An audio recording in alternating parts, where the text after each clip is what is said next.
One of the things I've been suggesting to my audiences, it's one of the rules in my book, is that you should tell the truth, or at least you shouldn't lie. It's like, you can't tell the truth because what the hell do you know? But you cannot lie. You know, like each of us knows when we're about to utter something that isn't true.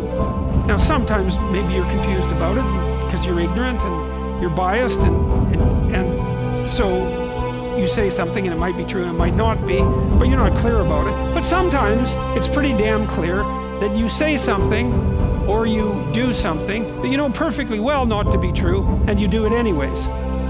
And the proposition that Genesis puts forward is, if you act in truth, then the order you produce is good, regardless of how it appears. It's an axiomatic statement of it's an axiomatic ethical proposition that the job of whatever extracts order from chaos is properly done if it's done in truth. And that's worth thinking about, because it might be true. And then the question is like, well, do you believe it's true? That's a good question. It's not a religious question even, it's a practical question as far as I'm concerned. And my sense is that people just believe that this is true, deeply. And the way you can tell that is not by what they say, but by what they do. And so, for example, one of the things that you might observe is that, you know, if you love someone, your children, let's say, you don't tell them that the best way to get through the world is to lie about everything all the time.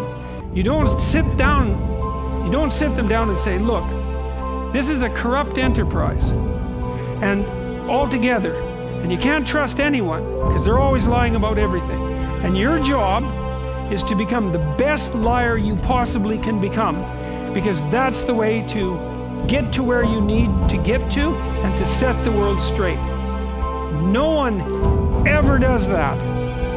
And so, if they don't do that, which would be belief in the lie, then they must assume something that's approximately opposite. And I would say that most people are not pleased when they catch their children in a lie. And so then you have to ask, well, why is that? It has to be because people believe that the truth is the proper way to proceed. And it isn't obvious why they believe that, but it's obvious that they act as if they do believe that.